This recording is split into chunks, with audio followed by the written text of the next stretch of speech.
The following podcast contains adult language and themes. Listener discretion is advised.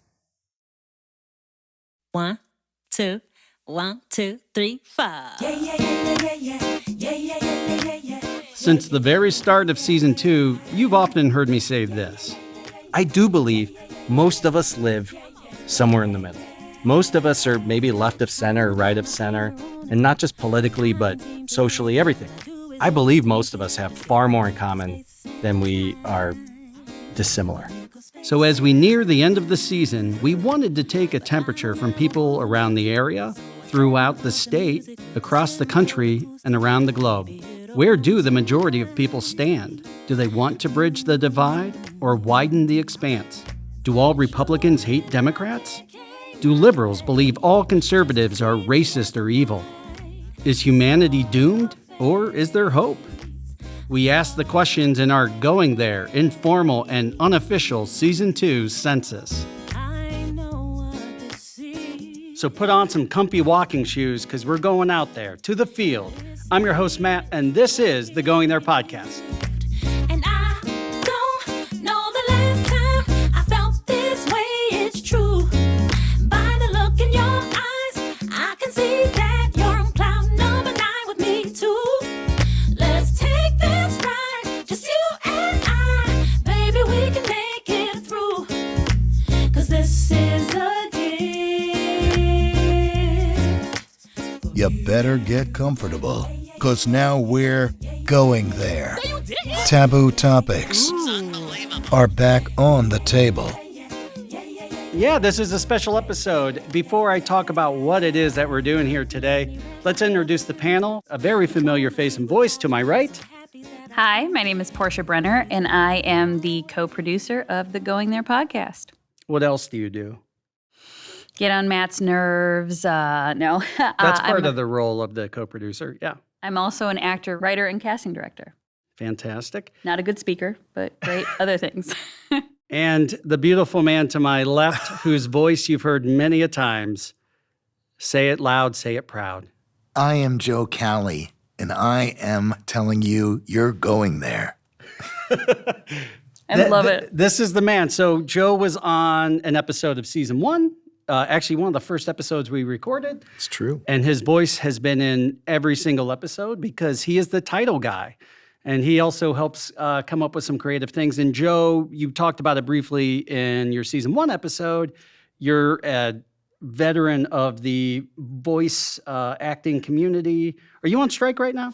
No, Okay. it does not. That SAG-AFTRA strike does not affect voiceover. Because you're not good enough or you're better than I'm not good enough. Okay. Good to know. I'm not in California or New York. Anyone who knows me knows how obsessed I am with Jurassic Park. And then out of the blue, he emails me, hey, I forgot I voiced this commercial. What was it? It was like the Jurassic Park 3 ride at Universal Studios. Yeah. And what? See the movie, then live the adventure. Then forget the movie because it's the worst of the trilogy. I think everyone can agree the best part of that film was when Grant's on the helicopter and the Velociraptor's like, Alan, is that what he says? Like, he talks and he wakes up from a dream and you're like, what did we, like you go from Steven Spielberg's amazing like cinematic masterpiece and then there's like a talking, anyway. Have you gone to Universal? I have. To take part in the ride? I don't know that whatever ride it was they were promoting like they may have changed the name of it. Okay. The one I went, so I did go on all the Jurassic Park stuff at the LA Universal a couple of years ago. Courtesy of your brother? No. Oh, okay. Why would it be courtesy of him? Doesn't he live out there? Yeah, it doesn't mean he has hookups, no. Courtesy I know of me. he has hookups. Courtesy of me. I am a talking dinosaur. And then the Universal. He said that himself. And then the Universal I went to down in Florida, in Orlando, the one Jurassic Park ride was down when we were there. This was years back. That may have been the original ride. But I don't know. Yeah. That's not what this topic is today, but hey, we are always fair game to talk about dinosaurs. We are always going there to the Jurassic, Triassic, and whatever other eras are in play. No, today's episode it's not the wrap-up of the season, but it is kind of the beginning of the conclusion of what was my and our hypothesis and thesis from the start of season 2. If you guys remember, season 1 was kind of, we were just trying podcasting, and it felt like we need to connect with people. We want to put a good message out there, and we need to be talking about these things people refuse to talk about. Season 2 was kind of like, episode 4, A New Hope. Season 2, it's more, I think most of us live in the middle, right or left of center. And so we wanted to kind of take an informal survey or census, if you will, to go out and ask people. And we had a really good opportunity that Portia found. And I mean, it was just pure coincidence. And what did you research and what did you find out? I actually live in the city and have lived in Northeast Ohio my entire life, and I've never been to the Twins Day Festival, which is an annual gathering of twins and multiples from all over the world. And what better way to get a consensus other than from people who look exactly alike? Do they think alike? So I thought that was a good opportunity. Have you ever been to a Twins Day? I've never. Do you know about it? Yeah. I mean, I've read about it in the paper and seen the Twins on TV, and it makes national, probably international news too. Yeah. And so the goal wasn't necessarily let's go out and interview twins, but it was an event that was happening right here in the city that we're in, where this studio is at. It's an annual event. There was an MTV documentary that was made, I don't know, a decade or so ago, maybe even longer, about it. And a lot of people know about it, and I think it keeps growing and growing. Thousands and thousands of people come. It's great because there is nothing taboo about twins. So it's not like you're going to an RNC rally to take the temperature. You're pretty sure what you're going to get there. Or if you're going to a gay pride parade, like you're pretty sure you know what you're going to get for the most part. If you go to some websites, twins are taboo. Yeah. But, Well, we found taboo answers from twins in other ways, but we figured this was just a good place to meet people where you can get answers from folks all around the country and all around the world, which we did. And it turned out really well. High level, we wanted to know kind of where people stood. We didn't want to lead them one way or another, and we wanted to see if we were right. Are the extremists the minority, or do people in general have these extreme views? And of course, this isn't how surveys work. You don't survey 100 people and say, this represents everything. I think it was a really good summary of the general public that we started this season with. And it's because the quiet people aren't the ones stirring it up, and the loud ones are the minority, I'm telling you. That's my assumption. What was your experience? it started out, the three of us went out and, took on this endeavor and hadn't done it before. So it was a learning on our feet kind of experience. We had not applied for media passes, so it was a lot of sweet talking to a very wonderful woman who is responsible for the media connections in Twinsburg. So thank you to her. But we were able to get the media passes, and right away, people were open to the idea of being interviewed. And there were a couple of people who started getting in line to be interviewed without even asking. Yeah. It's like, what is this for? We're like, it's Jurassic Park 3, the ride. See the movie, take the interview. Were you the only media doing interviews? We were the only probably professional media the day and the time we were there, but there were tons of photographers and cameras and stuff. It was a cool idea because everyone was very curious, like, what are you guys doing here? And the point of this show, as well as the point of those interviews, was not to lead somebody to an answer you wanted. We asked very open-ended questions and met some really fun, awesome people. So let's take a look at a few highlights here.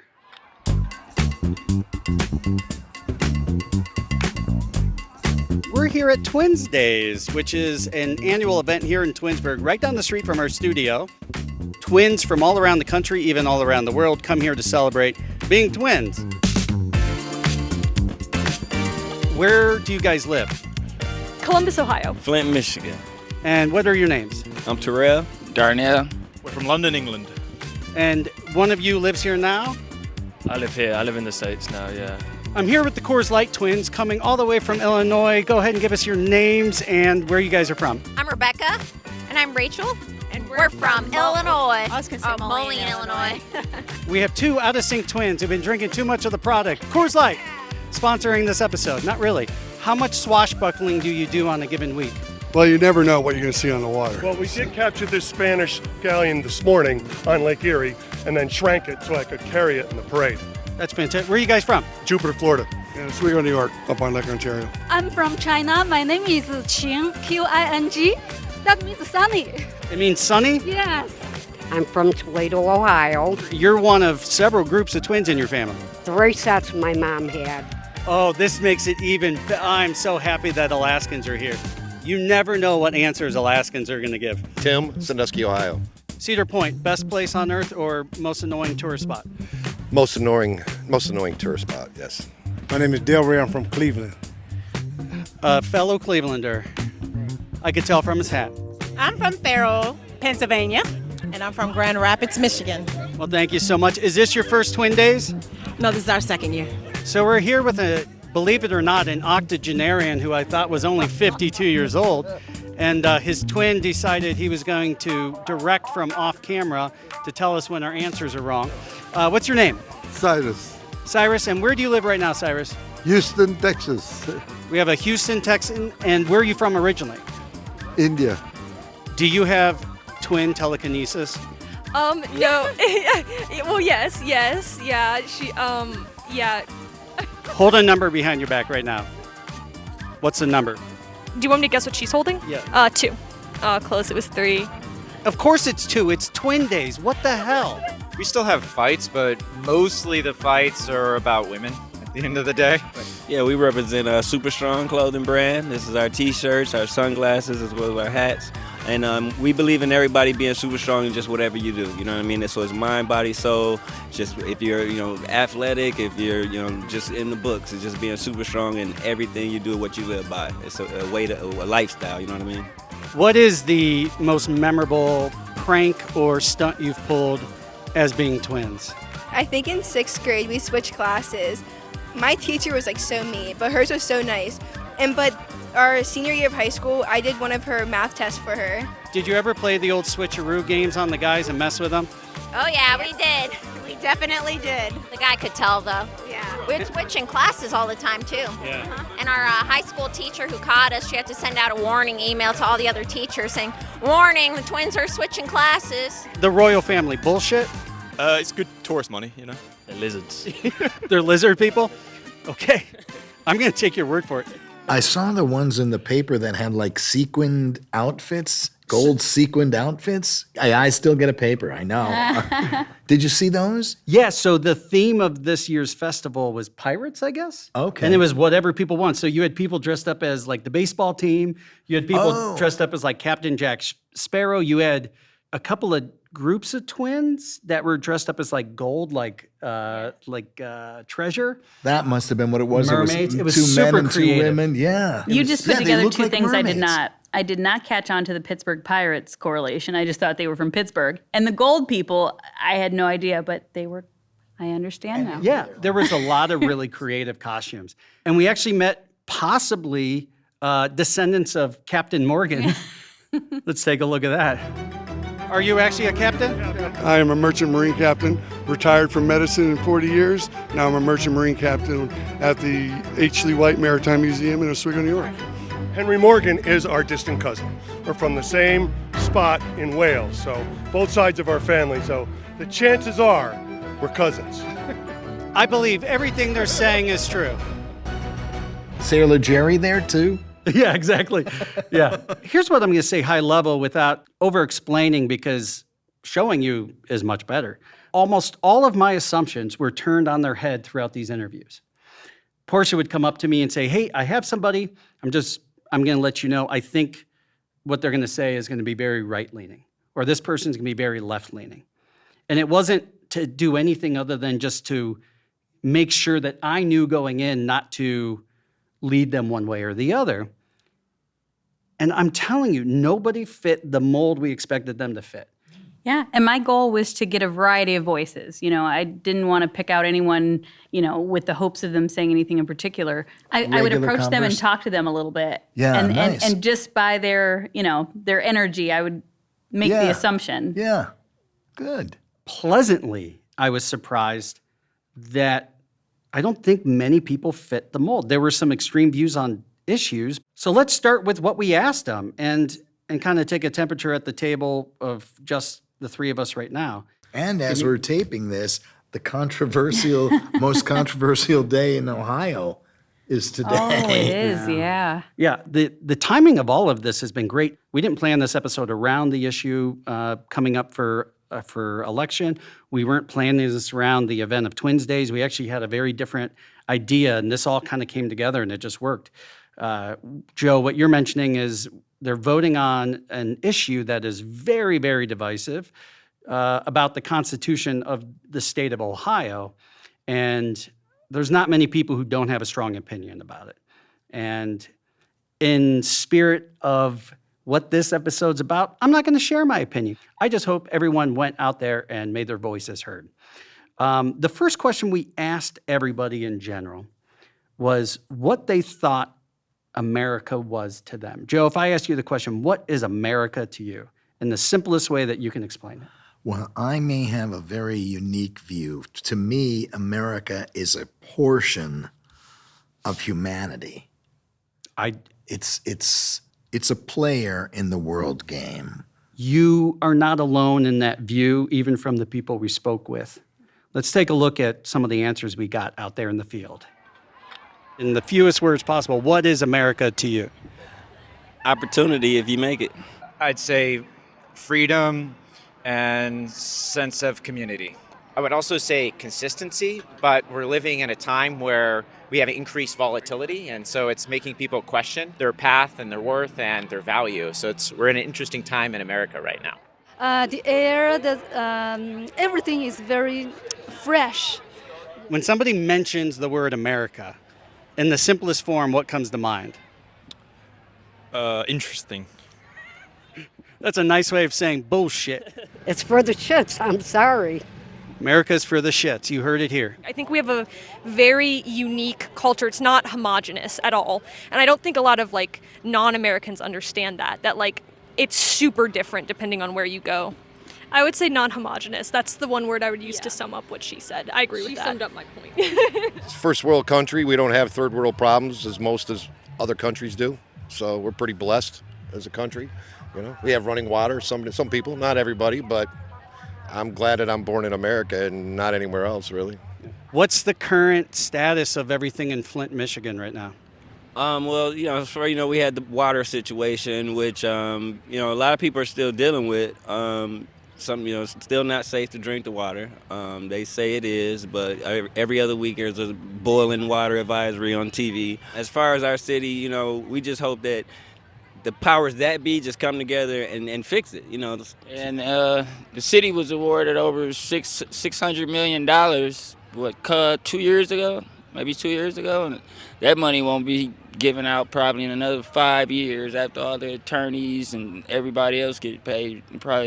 People probably won't see any of that money. What defines America to you? Hot dogs and beer. Just kidding. Freedom. Hot dogs and beer is still a good answer. I think the best part about this country is our sports. We got good sports here. America is oneness. I feel like it, have your own will here. I feel like it's a good thing. I agree with her. Do you guys agree on everything? No. Opportunity and freedom. Opportunity and? Freedom. Freedom. Freedom's been a pretty common answer. So as you heard, a lot of people said freedom, which of course, and I will say this, freedom has also been a weaponized word, and we talked about that, I think, all the way back in episode 1 of this show, of season 2 here. And because freedom has been weaponized and polarized by politics. But freedom is something I think we all take for granted because, it's easy. The people are constantly on both sides of the aisle saying, that I'm being oppressed and I can't do this and this is free speech. But true free speech is a beautiful thing, and we have it. It doesn't mean no holds barred, there's no consequences from anything. But even speaking with some people from other countries, they appreciate it that much more. We, I think, as Americans, myself included, take for granted freedom. I was expecting some people to say, like, it's a people, or it's a country, or it's, an eagle and flag. But we didn't really get that. A lot of it was about freedom, about community, about on the human level. And we got some people throughout these questions who talked about it, like, we need to start looking at things from a global standpoint. Actually, here's one clip right here. Despite what old lawmakers have to say, I think eventually the day will come when we will be so interconnected that we cannot isolate ourselves. And that gives me a lot of hope, because I think with that interconnectedness, there will come a wave of innovation, and I think that we will learn a lot from each other. And I think that culturally we can learn a lot from different groups of people. I think that reliance on other people is very crucial at all aspects of society, whether that's you relying on your neighbor to help you if you've hurt yourself, whether that's you relying on a government aid like Medicaid or food stamps, or whether that's countries relying on each other for trade, import, and export. Reliance on each other is a good thing. From that, I take away that some of the youth, more so than, people in your generation, for example, are embracing the idea of America being part of the bigger picture. Everyone wants America to be number one, and that's great. We all want to be on the winning team. We all want to be in the best place. But, being number one is in context to what everybody else is doing. If everyone else is suffering, you're not really doing great either. And of course, technology in every facet has made it so much easier to see brothers and sisters throughout the world. Yeah. What is going on in other places? What happens here? Where 30 years ago you read it in a paper, and 60 years ago you didn't know. Yeah. I think the thing that struck me the most in one of the interviews was the two young men were from London, and the way he described America, and we're a joke to other countries. And I don't necessarily know if they were saying a joke, but America is the reality show of countries right now. Yeah. We constantly are putting on a show. Some of it's provocative, some of it's just pure entertainment, some of it's just rot your brain garbage, and some of it is, I think some of it is inspirational. I think America America is not one thing, and that's why I wanted to know what people saw about it. Portia, you heard all their answers, but what's your answer to that question? That definition for me has changed over the years. I think, 10 years ago, I saw it as freedom and free speech and a welcoming place in a melting pot. I don't see it that way anymore. And that's because it's been weaponized. The American flag, when I see it, I question whether or not that person's genuinely patriotic, or if they're, using that as a dog whistle to say, this is what I stand for, this is my country, instead of this is our country. So when I think of America right now, I think of division and sadness. We're the United States, but we're so incredibly divided. A lot of people agreed with you. That was one of the most common themes that I heard in the answers of our second question, which is, what's one or two of the biggest challenges that we face today? And obviously for the internationals, it was from a world view, an American view, or a community view. And those all three are in line with division. Take a look. What do you think is the biggest challenge that we face that we need to do something about for the future? Well, we could do better as far as crime going on, more policemen, around. We need more of them, if nothing else. Disagreement, I guess. One, freedom of speech. I think that's under attack right now. And then two is just inflation, which breeds into cost of housing, and it just has trickle-down effects that are just really bad for creating strong communities. Some people don't have a mother or father. They live with their grandparents or their aunt and their uncles, and they're not watched over properly, and they get into things. Even when I was young, and you think about certain stuff, like even it comes to porn, for instance. When I was a kid, if I wanted to watch a porno movie, I had to sneak in Pop's room and get the VHS tape. And Well, now they can just put it on the cell phone and, they got access to too much and they're so much more advanced, because of the internet and phones. And so I just say, parents just know what your kids are into, know what they're doing because it's dangerous out there. I mean, it seems like there's a lot of division going on in America right now. Yeah, I'd also say just the divided population right now and just, I don't know, everyone taking sides and whatnot and not being united. Oh, gosh, too many divisions. We need to get along. We got too many categories with everybody. We're just too categorized. Yep. We're all women, men, color, ages. It's all separated. White, black. I mean, it's so separated. I wish we could all just be unified in some kind of way. Instead of dividing. Yeah. For sure. Well, I think we would get along better. You have to give me a different answer. That was her answer. We need to figure out how to deal with inflation and still being fiscally responsible, and that's a challenge we face right now. Climate change. We're going to burn, man. Let's just say England as a country, how would you say that it leans when it comes to its view on climate change? I'd say it's similar in terms of it's a pretty divided country too. We just went through Brexit, all that bullshit. So it's a similar vibe. There's division everywhere. I am very much of the opinion that wealth disparity plays into all these other issues that we have, and you look at women's issues and minority issues, and it's all of it eventually at some point will kind of go back to these groups are financially stagnated, and that affects the overall quality of life. I think we need to take better care of each other. I think greed controls most of it.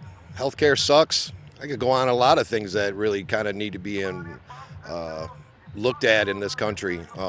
Politics, mostly. I don't think that this country what it used to be. Back in the day we fought for good things. Now we just fight for money and things that are not important. Let people be. We are all different. We can't help being different, but that doesn't mean we are wrong. Just let people be. Don't tell me what I have to be, just let me be. You probably wouldn't be surprised to learn that everything you're saying falls in line with people from across the political spectrum that we've been talking to today. We all kind of value the same things. But why should that be different? We're all people. Fundamentally, there's less genetic difference between human beings than there is between dogs. Dogs have more genetic difference than human beings do. We're all the same. We are people. Leave us alone to be people. I agree. My dogs are pretty racist against other dogs, and that's a problem I've been trying to solve for a while. Well, we have a special treat. Our musician spotlight is actually right here in the studio with me right now, which is very rare and awesome. Mariama Whyte, thanks for being here. Thank you for having me. I'm excited to be here, Matt. So tell us a little bit about what you do as an artist and a musician. So I've been an artist. I would say I've been an artist all my life. That's who I am. I've been professional for over 20 years. I'm a singer-songwriter. I'm an actress. I do a lot of different things in the art world. So I've been recording music for a long time. I just came out with a single a few weeks ago that's doing really well called What If I Fall in Love With You? And what's the answer to that question? It's one of those up in the air questions. You got to listen to the song to figure out what happens. And maybe if you watch the rest of the season, you'll get the answer too. That's right. I don't know. You don't know. So obviously the theme of this episode is kind of trying to take a temperature of where people are at. And I believe most of us live somewhere in the middle, left or right of center. Would you agree? I would agree. I would definitely agree. I think that with so much exposure and attention on the extremes that are out there, a lot of people start believing that the world is this extreme left or right place. Now, again, there's a lot going on for sure, but I think most of us are observing, we're living our lives, and we are right in the middle. We may decide, hey, I have a little bit more stronger views this way or that way, but the extremes that we see, I think those are, although they are pretty extreme, it's not the majority. And a lot of where you see it is on social media. Exactly. Can people find you on social media? Oh, of course. You can find me everywhere. So let me spell my name because it's a very unique way to spell my name. My name is Mariama Whyte. I am on all the social media platforms under that name. So they don't have to figure out, is she here, is she there, under a different name. Mariama Whyte, Mariama Whyte. Don't forget the why. Don't forget the why. Yeah. Probably the best way to bring people together is good music. So where else can people find you? Do you have a website? Where can they buy your music? Are you on Bandcamp? At mariamawhyte.com. So that's the best place, really, because they can sign up on my email list. I tend to share mostly everything first there and then on social media. I am on Bandcamp. Actually, the song that I just put out is on Bandcamp, and folks can download and they can buy and purchase for $1 or more there. But all my music is there. All my music is on all the different platforms as well, too. So, yeah, Mariama Whyte. I'm out there. Take a listen to one of her tracks right now. Yeah.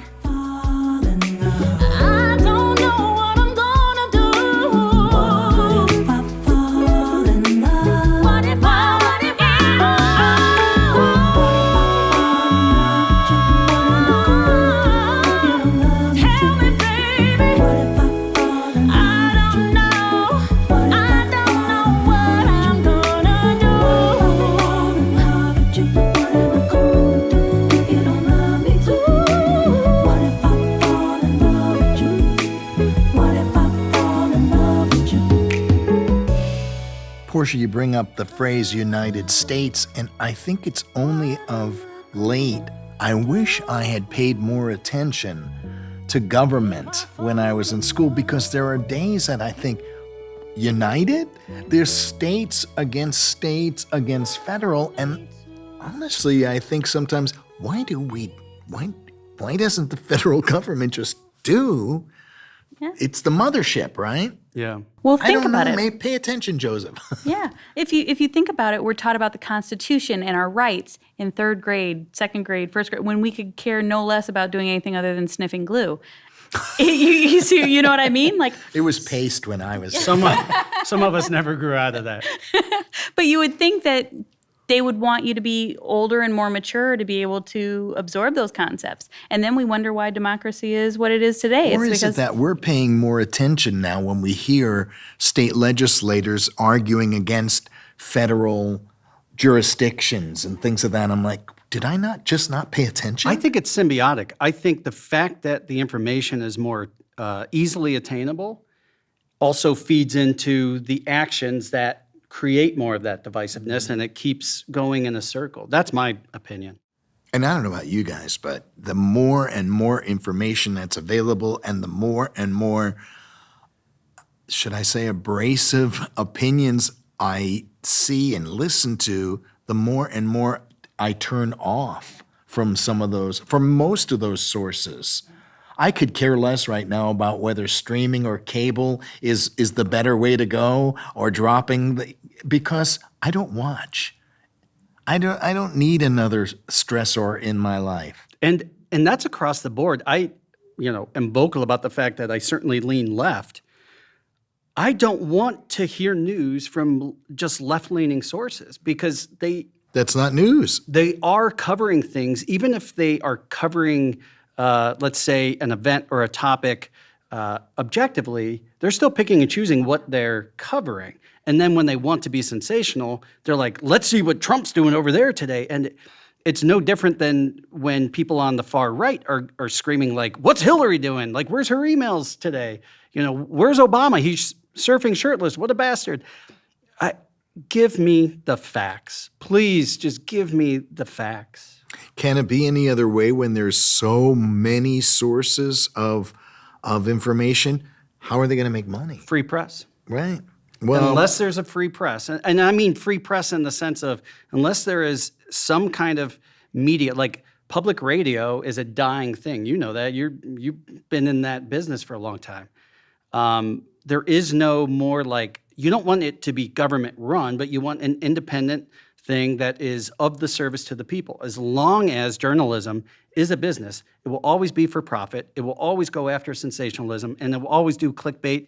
And the media is largely to blame for the divisiveness.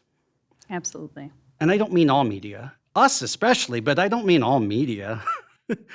We did ask people where they land politically or socially. Take a look. What can you share about where you land socially or politically? Where would you say you fall? Well, I've never, ever gotten into politics until Biden did what him and his what I call as cohorts. I've never got into politics. I've never voted because my opinion's always been, why vote when my one little opinion's not going to matter? So was the 2020 election the first presidential election you voted in? I still don't vote. I don't believe in it. Because after what Biden and them did, what good's my vote going to do anyway? When you say what they did, what do you mean specifically? Stealing all them votes that was for Trump. As I said, I've never voted. When Hillary was running, I was going to vote for her because I wanted to see a first woman president. But then, after some of the things I heard that happened with her, no. Would you agree that any politician that gets that hype in the ranks is pretty corrupt? Oh, yeah. All politicians, in my opinion, are corrupt. I'm critical on both parties, so it just depends on who the candidate is, and I make the best decision. Same here. And he's my older brother, so... He's older by how many seconds? 60 seconds. Fantastic. I actually don't agree with a lot of like the older leftist politics that we have going on in the country right now, where they definitely I think that there's been a stagnation due to the age of a lot of Congress and the Senate and just government in general. So you're not all for having 200-year-old people in the Senate? No, I hate it. People are they're like, oh, do you like Biden? And I'm like, no, he's ancient. Libertarian, so... We want a gay couple to be able to defend their weed farm with machine guns. That is the best possible answer anyone could say.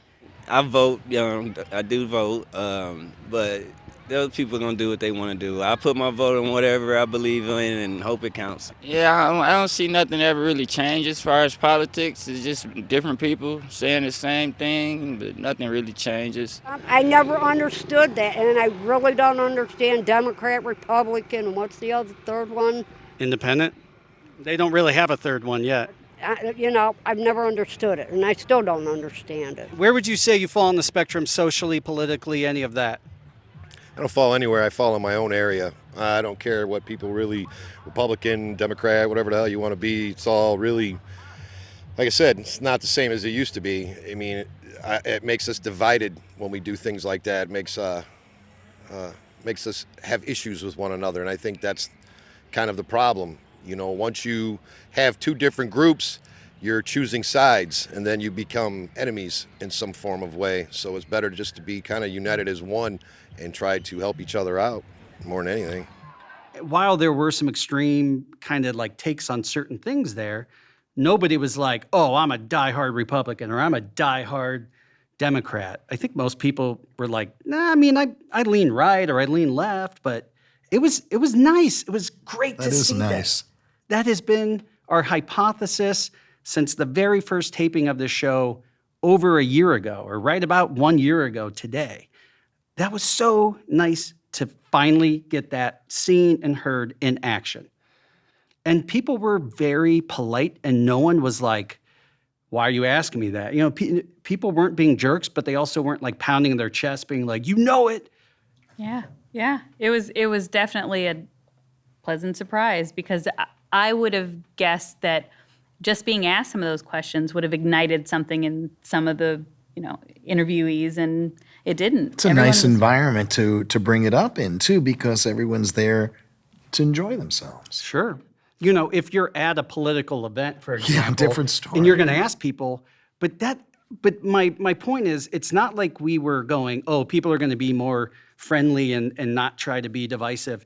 We weren't trying to lead any of that, but I think it goes to show that when people are out amongst others who are different from them in the community, they embrace that sense of community. The isolation of technology and COVID has led to so much of this polarization. Well, and the ability to be anonymous. Oh, yeah. Yeah.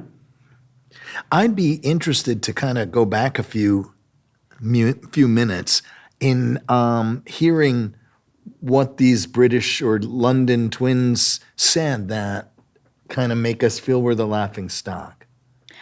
He was referring to our characters. He said we have some very interesting characters. Oh, okay. And Matt jumped back and said, you guys do too. Yeah. Yeah. Yeah, very well done. Like for every Donald Trump, there's a Boris Johnson. Yeah. Let's take a look at what they said. Entertaining. Yeah, we're entertaining. Hey, I mean, you guys have some entertaining characters yourself. Yeah, I think the characters here, there's like nowhere else in the world, just weirdos and freaks, which is my favorite thing.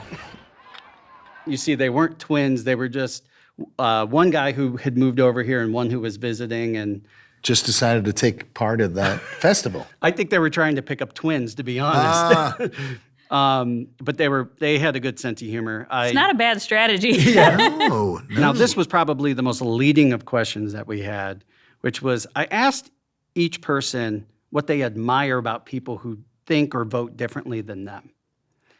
And I would say a few people may have struggled to come up with something, but I also think that's because that person doesn't exist, right? Like somebody who thinks differently than me, like what we think of them when we're in our own mind is like, oh, there's the boogeyman's over here and he hates me and he's coming to get me and, hide your kids, hide your wives.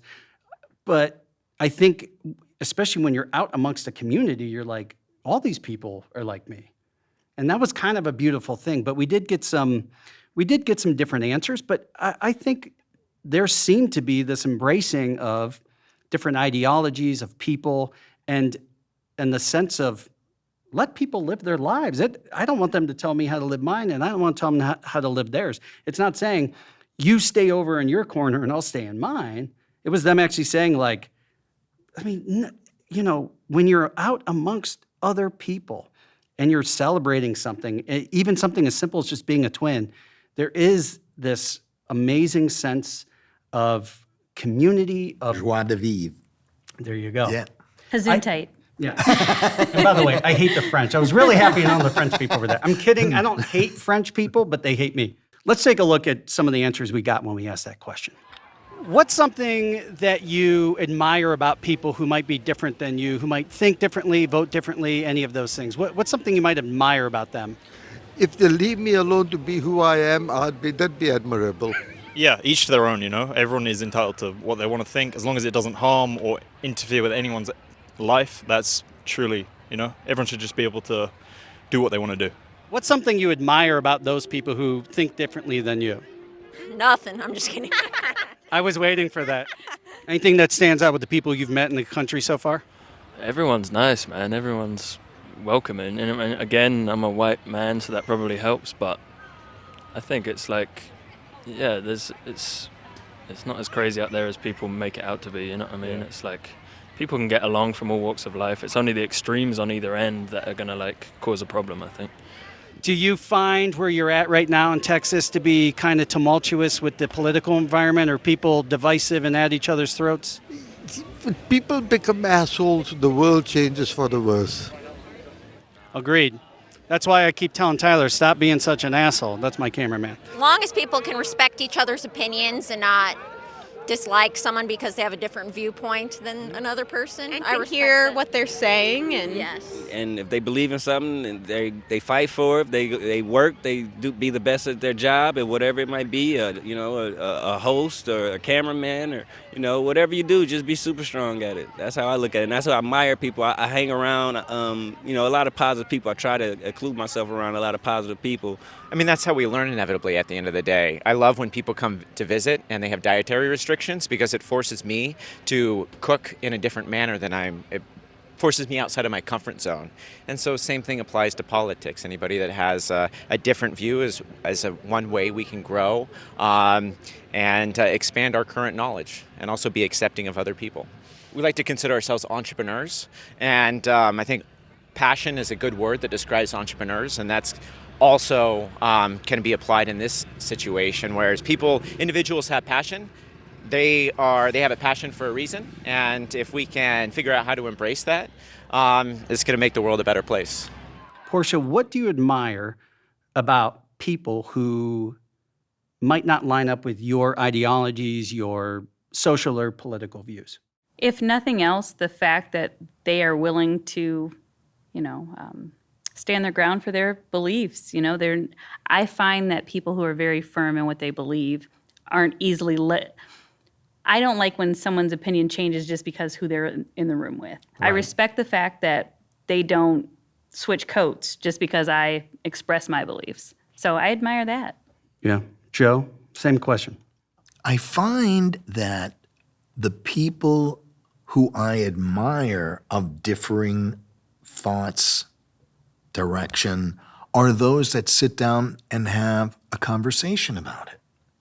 And that's kind of rare, not just because of subject matter, but as you said, pandemics, technology, Zoom, everything has taken some of that away. So when you sit down and someone is kind of discussing it with you, not brash or anything, just having a mind to mind, you can admire it and you can learn from it. Yeah. What we heard a lot of people say was conviction. It's kind of like what you were saying. I'll share my thought is I think the people who, again, we're talking in the middle because extremists, I admire how much coke they do. I don't know. But the people, let's say right of center, what I admire about them is I still have an appreciation, and there is part of me that, like, I'm not just one thing. I might socially or politically lean a little more left, but I love the old school classic kind of way of thought and living where they don't get caught up in the nonsense as much, I feel like. It's kind of a classic apple pie, lifestyle. And they're not easily offended, but they're polite. They don't try to offend people. There's a lot of really kind people. And I was in that group, I've shifted, but my values are still in that whole spectrum. And I admire people who live like that, And if your ideologies and your values line up, then shit. The one term that I got probably the answers I was expecting the most on, which was Portia's addition last minute, was how you define the term woke. Let's take a look. When you hear the word woke, what does it mean to you? Is it negative? Is it a pejorative term? Is it a positive thing? It's a very bad term, and I'm not for it.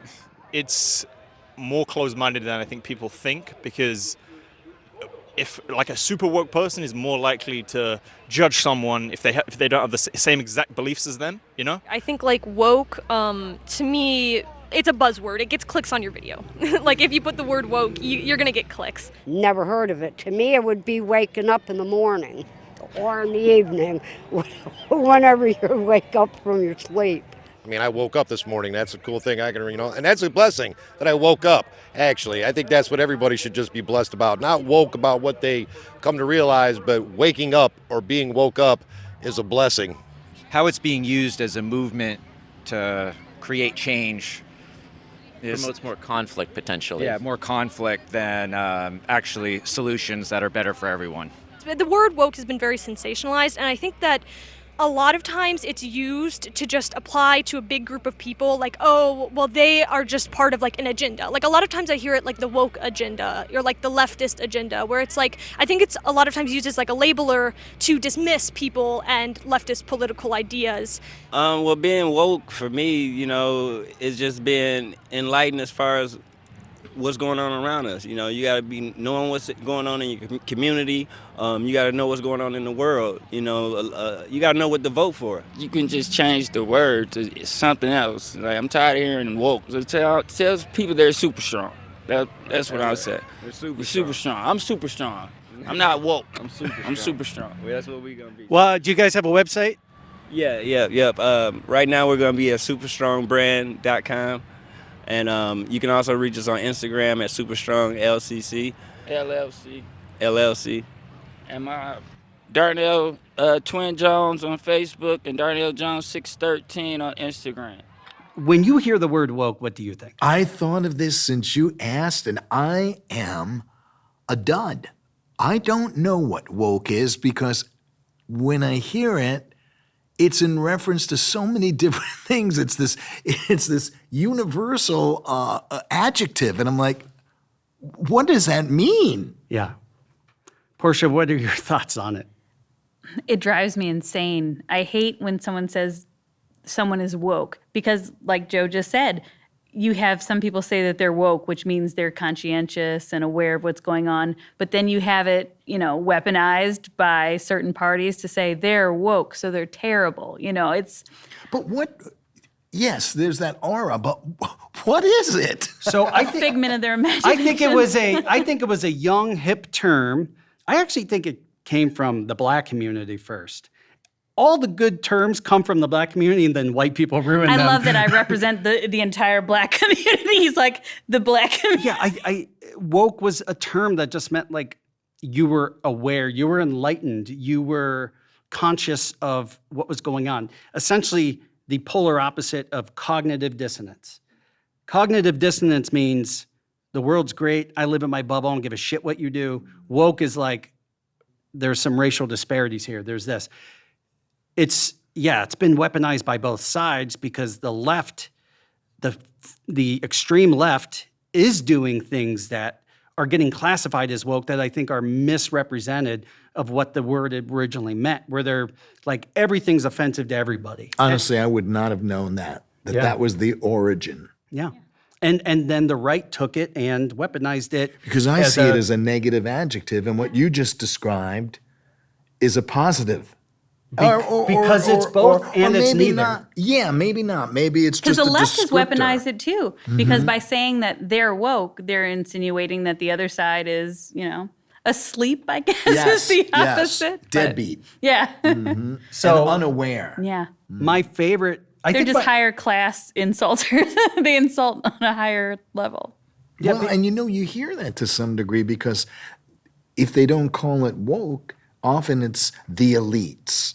So there is an association with that. You're good to put those two together.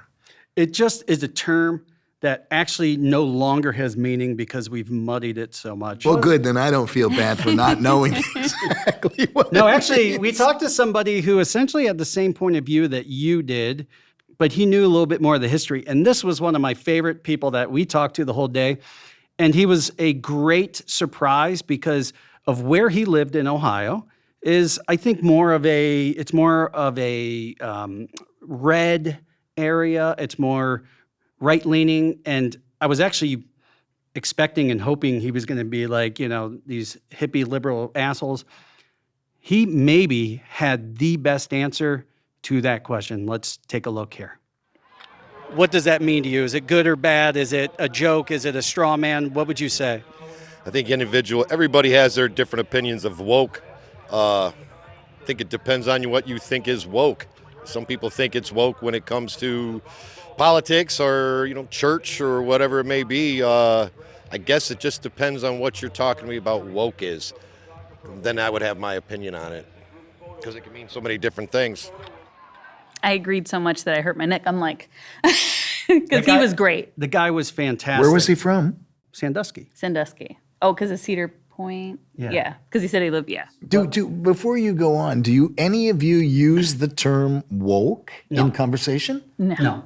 Or ever? Yeah. Right. No. It's weird. It's again, Portia and Matt, it's kind of thrown as a weapon now. That's all it is. It was originally like what your generation might use the word hip. But if you would say somebody was hip, that's like pretty much the same thing. He's only 7 years younger. I'm only. Yeah. Joe's a young man. He's a sexy young man. As we hear all these people talk about division and how we need to get together, I think we need to start looking at things and stop painting everything so negatively. Why are you throwing barbs? Why are you saying, oh, this is woke? You have a man in Florida who's going after Disney and all of these monsters. And the thing is, if he was actually trying to do it because there was a moral or ethical implication and it was going to help the state, then by all means. But it is literally a political stunt to say, I'm going to take out the woke. So the thing about woke is the right is constantly bashing the woke, who don't really exist other than on the extreme left, who are acting like they represent everybody who's even close to left of center, and they don't. And then these companies want to profit from it, so they market to this crowd that does not exist. And so they make these movies that the right goes, this is bullshit, this is woke. And the rest of us are going, no, I mean, we kind of agree. Let's stop using that term. Let's just say, like, yeah, they're trying to advertise to people because they do believe that everyone who leans left, just absolutely 100%, is like white people Check are this bad. box. Yeah, Yeah. let's check all these boxes. So when they're like, go woke, go broke, it's like, actually, we could all get on the same page with that, but you got to stop using it as a weapon. Otherwise, we're never going to be able to meet there, because then you're like, well, wait, do you like drag queens? It's like, I have no issue with drag queens. Why are we talking about drag queens? Is that what's important? People are getting shot daily in this country, and we're talking about fucking drag queens. Yeah. And that governor in Florida, whose name I won't even say, think about it. Woke is supposed to mean well-informed and aware. He has created this hate for woke as he's banning books. He wants his base to be less informed, because when you're less informed, you don't have as much control. You can't exercise your rights you don't know you have. Under the guise of morality. Yeah. Oh, look at all of the wonderful things that have happened throughout history under the guise of God and morality. Yes. The point I want to make is, as somebody who leans left, to those of you out there who you got tricked into watching the show and you lean right, whatever it is. Actually, we have a lot of people listen who lean right. And I always joke about that. But the reality is, most of the people on the other side of that center mark agree with you. But when we start it with, well, fuck everybody in this camp, it's never going to work. If we want the division to end, each of us has to stop going out with that prejudice, even the prejudice I had in myself for an entertainment purpose, but went out there myself going, oh, this person's going to say this, and getting answers that I was not expecting. We have to stop thinking so black and white.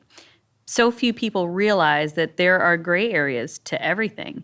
And I think democracy has almost become like a sporting event. And you've got one team or the other team, and there's going to always be a loser. You know, there is no draw. Everything has to be filtered through it anymore. Yeah, and it's not the teams you think you're fighting on. It's the haves and the have-nots, or the able or the unable. Like, it's not what they are putting on in political theater. You know, a few years ago, an acquaintance of mine who's a stockbroker, during a lunch or something, explained to me that he had to tell a lot of his clients, you can't legislate morality whether it's politics or venture capitalism or whatever it is, you can't. And at first I thought, what in the hell are you talking about? And now it just keeps coming back to me again and again and again. And I thought, he was onto something. He really is.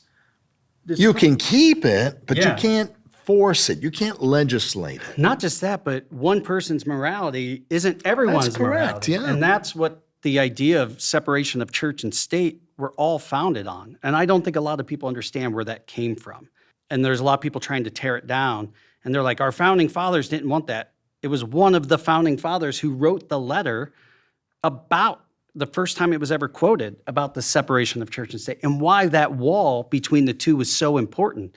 They had just left religious persecution, religious control, and everyone goes, yeah, but we're a Christian nation. Well, yeah, but let's say a new regime comes in. Are you going to be happy if we become a Muslim nation, a Jewish nation, a Scientologist nation? Like, as you're saying, you can't legislate morality.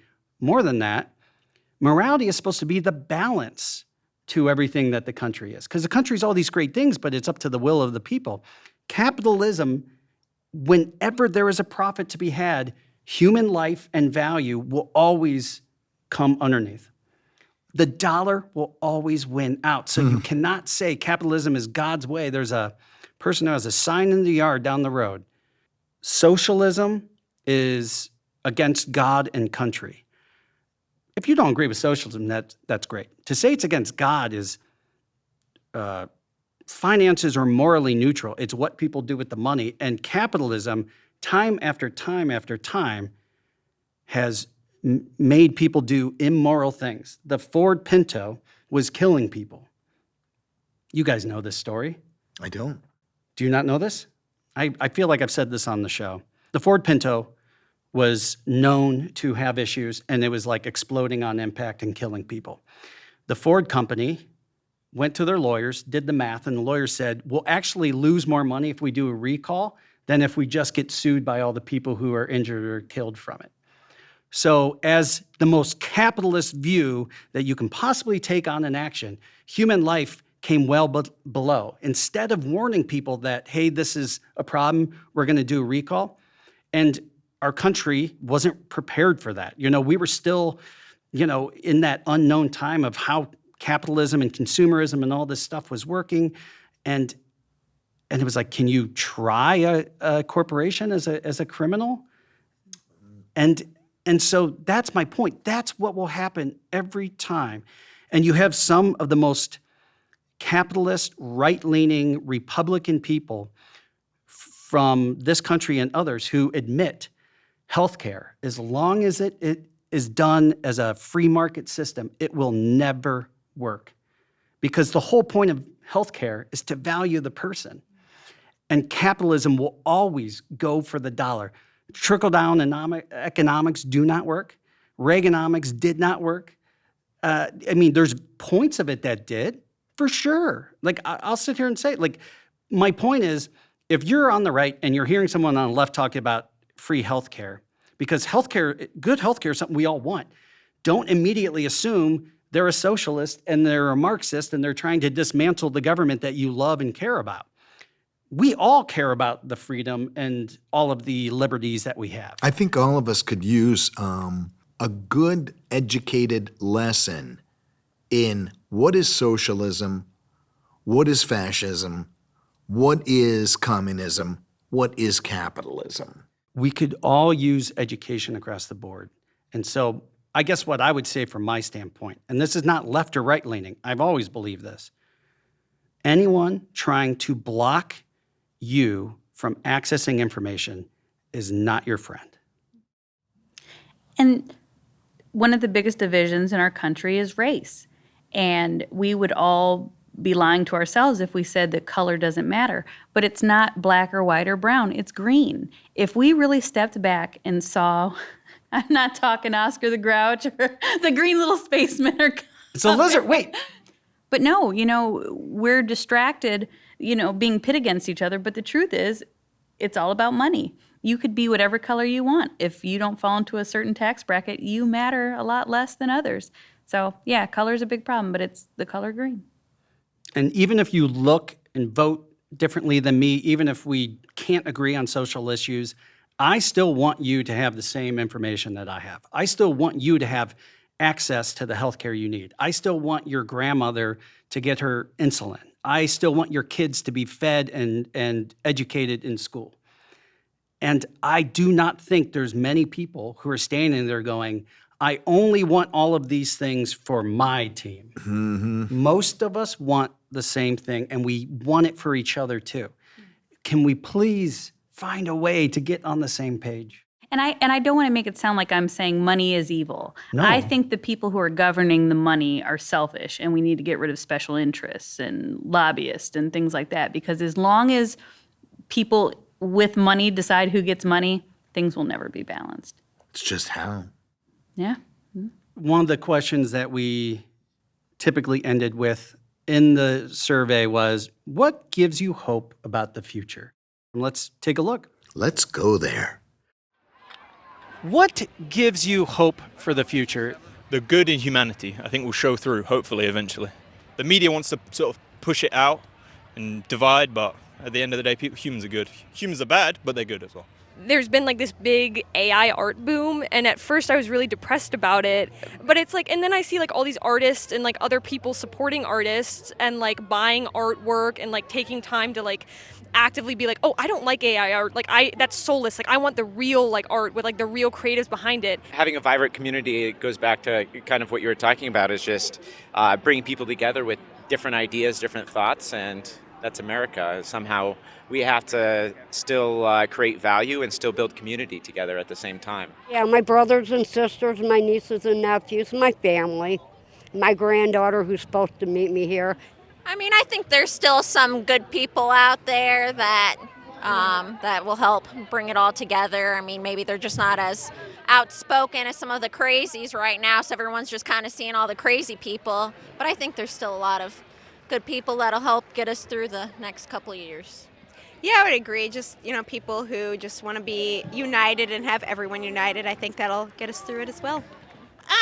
Our kids. Oh, yes. Our kids. We both have boys. They're very talented, creative, intelligent. and they just love life still, and they are just flourishing. They're doing so good. And I think our kids give us hope because I feel like they're going to be they'll be able to survive in this, life, even with all the stuff coming at us. I think they'll be able to survive. Hopefully they don't follow in the footsteps of what's going on now. Hopefully, hate to use this word, hopefully they wake up to the realization that you got to help each other out.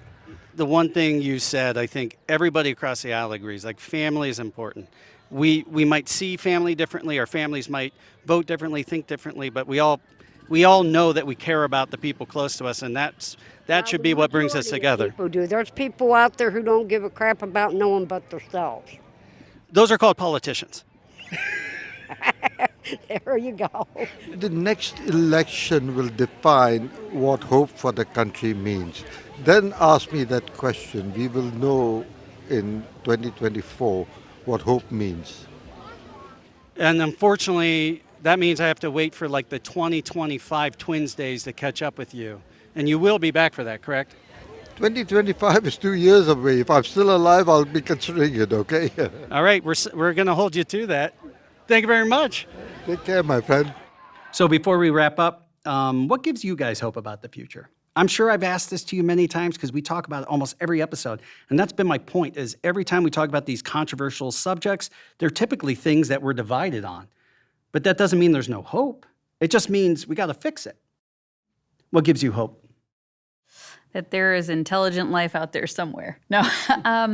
Actually, that's not a bad answer. It's not saying there's none here, but it's saying there's hope beyond us. If there's got to be hope beyond this planet, because the human race will maybe outlive the planet. What gives me the most hope is seeing that the younger generation, my kids' generation, they're very aware, or woke, as some people would say, about climate. They're awake. They're concerned about healthcare. Yeah. They are acutely aware of the fact that they are getting ready to inherit a dumpster fire. So I have hope that they will do what, our generation and the generation before us haven't done yet. Joe, what about you? What gives you hope? I get hope from seeing examples of kindness, of generosity, of just, I guess, what I'd call doing the right thing from young people or from anybody's age group, but I especially like to see it in the youngsters. It's almost surprising and it's welcoming. I'll tell you what gave me hope was this experience at this place, talking to all these people from around the world, around the country. It gave me hope, not because it was like, yeah, I was right. It gave me hope because it was like, that's what I've been saying it, and it's been a hope. It's been, I hope deep down inside me that this is true, and it is, and it was rewarded. When faith is rewarded, it's such an amazing feeling. And then I woke up the next morning and found $130 in my pocket that I have no idea where it came from pants I hadn't put on in like 2 months. That was my money. Oh, remember, shit. I had you hold it. Oh, it's those green people. It's those green people. It's the green people. You did a reverse pickpocket. Huck, man!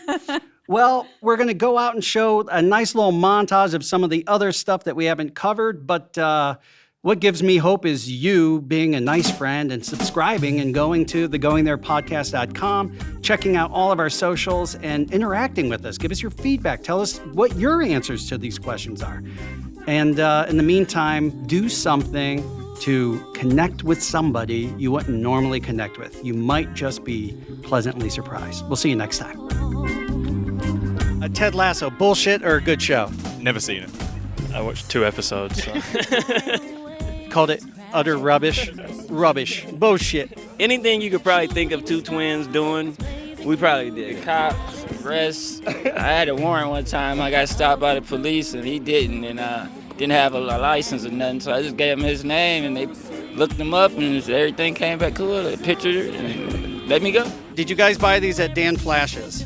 Have you heard of Dan Flash? I'm not. Son of a bitch. Very last thing, you put numbers behind your back this time and you guess. You ready? I'm gonna guess 4. 2.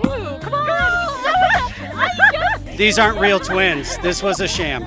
We have been run by a communist country ever since they killed the Kennedy brothers. That tells you how old I am.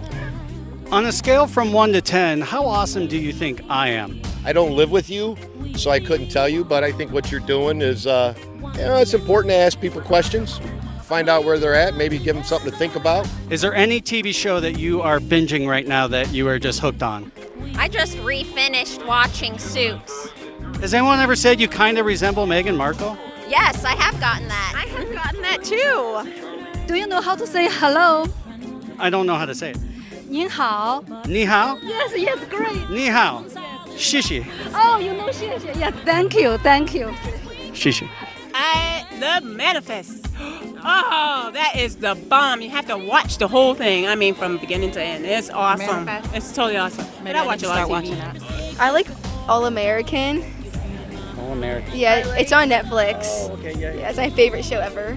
I like Too Hot to Handle. Is that a reality show? It's like a dating one. Yeah, it is a reality one, yeah. The weed laws in Michigan, good or bad? Great. Yeah, we'd be blazing up right now if we were in Michigan. We'll be smoking right now. There's so many twins out there to have sex with, man. That's filling me with hope. He's looking to fill some twins with hope. Lots of hope. From 1 to 10, I'll give you a 6. I'll give you a 5. Fuck that, I don't know you. What do you rate me at, 1 from 10? 3. 3? See, that double fuck you. Look at that. That's bullshit. Oh, yeah, right there. Now I'll make you pick it up. And what's your favorite sport of all the sports? Football. Are you a Browns fan? Or are you a masochist like the rest of us? I'm not a Browns fan. What? Okay, so what's your favorite team? The Steelers. All right, this interview's over. Thank you.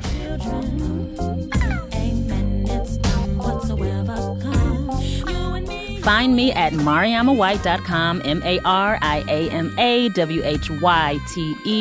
on Bandcamp, on Instagram, YouTube, on LinkedIn, all the socials. Go ahead and enjoy that. What if I fall in love with you? And what if you fall in love with my music? Hey.